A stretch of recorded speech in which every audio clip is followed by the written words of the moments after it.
1950년 겨울 장진호의 얼어붙은 계곡을 새까맣게 뒤덮었던 12만 명의 중공군, 피와 살점이 튀는 인간의 파도, 인해 전술. 우리는 6.25를 보병들의 처절한 재래식 소모전으로 기억합니다. 하지만 2026년 지금 한반도에서 다시 전쟁이 터진다면 어떻게 될까요? 인간의 파도는 없습니다. 레이더에 잡히지 않는 B-2 스텔스 폭격기들이 야간에 38선을 넘고 단 15분 만에 평양의 지휘부를 증발시키는 데이터 기반의 초정밀 학살전만 존재할 뿐입니다.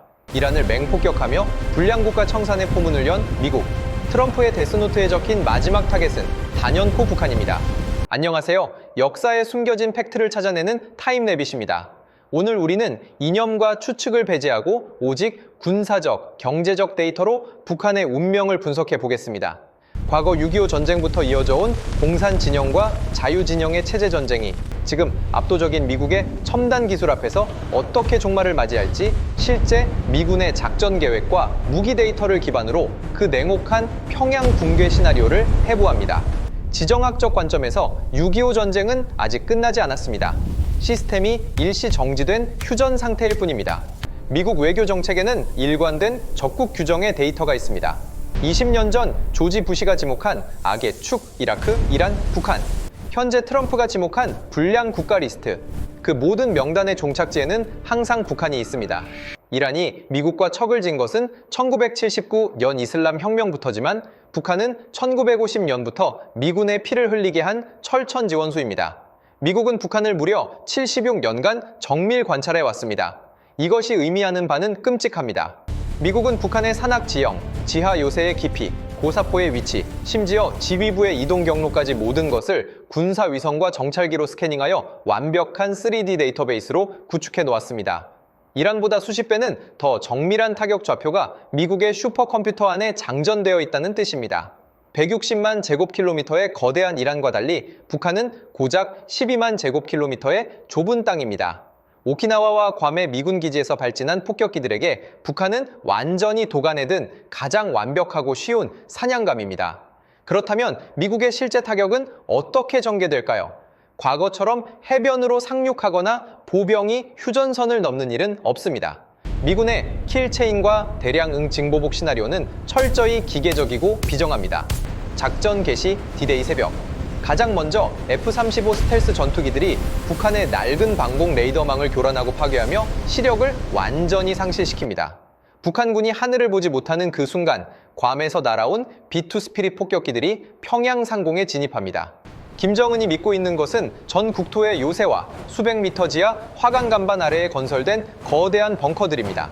하지만 현대전에서 이 지하 요새는 더 이상 대피소가 아니라 밀폐된 관입니다.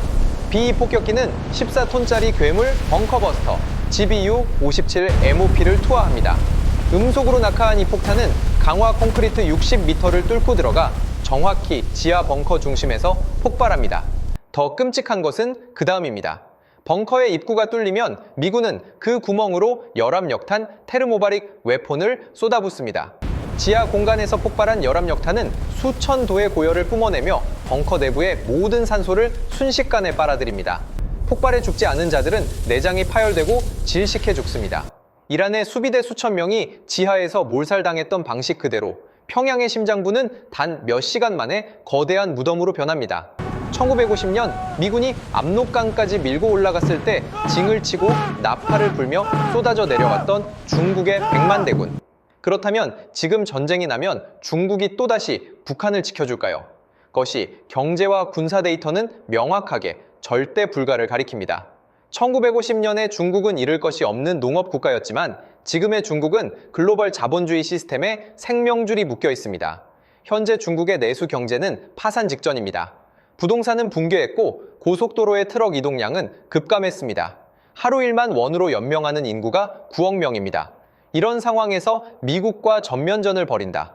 과거의 인해 전술은 현대전에서 통하지 않습니다.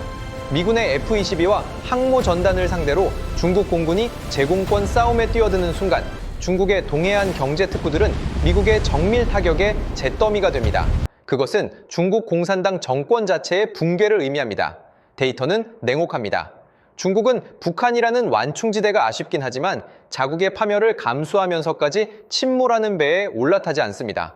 이란 사태 때처럼 압록강 너머에서 굳게 국경을 걸어 잠근 채 방관할 수밖에 없습니다. 압도적인 외부 폭격과 뒷배의 상실보다 평양 지휘부를 더 공포에 떨게 하는 진짜 뇌관은 북한 내부에 있습니다. 바로 경제 시스템의 붕괴가 만들어낸 돌연변이 장마당 세대입니다. 1994년 고난의 행군 이후 북한 정권은 인민 배급 시스템에 완벽히 실패했습니다. 국가가 국민을 굶겨 죽이자 사람들은 스스로 살아남기 위해 자본주의의 기초 형태인 장마당을 만들었습니다. 이 시기에 태어난 현재의 2030 세대에게 공산주의 이데올로기나 수령에 대한 충성심은 데이터상 0%입니다. 그들을 먹여 살린 건 노동당이 아니라 장마당에서 장사하던 어머니와 미국 달러였기 때문입니다. 북한 화폐는 휴지 조각이 되었고 인민들은 달러만 믿습니다. 600만 대의 스마트폰을 통해 자본주의의 단맛을 이미 알아버렸습니다. 정권과 인민이 완벽하게 분리된 이 기형적인 시스템에 EMP, 전자기 펄스, 폭탄이 떨어져 통제가 마비된다면 종교로 결속하는 이란과 달리 껍데기만 남은 모래성처럼 내부에서부터 붕괴할 것입니다. 1950년 시작된 피비린내 나는 이데올로기 소모전. 그 길었던 6.25 전쟁의 연장선은 보병들의 백병전이 아닌 차갑고 기계적인 데이터 학살전으로 그 종말을 준비하고 있습니다. 거미줄처럼 정밀하게 짜인 미국의 킬체인과 지하 요새의 무덤화, 전면전을 감당할 수 없는 중국 경제의 파산, 그리고 자본주의를 맛본 북한 내부 장마당 세대의 심리적 이탈까지. 미국이 불량 국가 청산의 거대한 체스판 위에서 북한은 가장 고립되고 가장 취약하며 가장 타격하기 쉬운 완벽한 종착지입니다. 감정과 프레임을 걷어내고 철저한 군사 무기 데이터와 자본의 지표로 바라본 한반도의 미래. 오늘 타임레빗이 파헤친 지정학적 시나리오. 여러분은 어떤 팩트를 발견하셨습니까? 가장 빠르고 치열한 팩트 체크를 원하신다면 구독과 좋아요 부탁드립니다. 감사합니다.